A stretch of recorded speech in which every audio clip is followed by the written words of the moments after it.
ये मैंने लिया R1 रेजिस्टेंस, ये R2 लिया और ये R3। ये पॉजिटिव एंड बैटरी का, ये नेगेटिव एंड, और करंट कहाँ पे फ्लो करता है, पॉजिटिव टू नेगेटिव डायरेक्शन। ठीक है, रेजिस्टेंस को जब हम सीरीज में जोड़ते हैं तो उसमें क्या होता है, जो करंट की वैल्यू होती है, current will be same, current हमेशा आपका सेम रहता है, बट डिफरेंट कहाँ पे आ जाता है, बट डिफरेंट इन वोल्टेज। जो आपकी वोल्टेज होती है बैटरी की, कि आपकी जो बैटरी है वो कितनी वोल्टेज दे रही है, वो चेंज हो जाती है।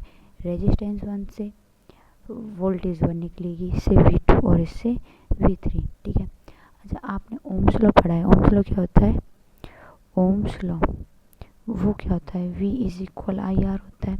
ठीक है, हम V ऑफ सीरीज जोड़ रहे हैं, ठीक है, वो क्या हो जाएगा, आई ऑफ आर एंड सीरीज। ठीक है, अब फर्स्ट वाले का वोल्टेज क्या हो जाएगा, V1 इक्वल आई R1, सेकेंड वाले का क्या होगा, आई R2, एंड थर्ड वाले का क्या हो जाएगा, आई R3। ठीक है, अच्छा इन सभी को जब सीरीज़ में जोड़ते हैं तो उसकी वैल्यू क्या आएगी, V1 plus V2 plus V3, इसको इक्वेशन 1 मान लो।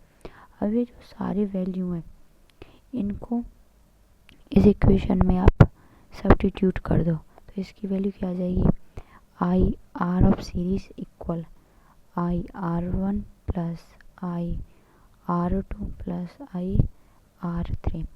आई सब में सेम है, कॉमन ले लेते हैं, आई कॉमन लिया, R1 plus R2 plus R3।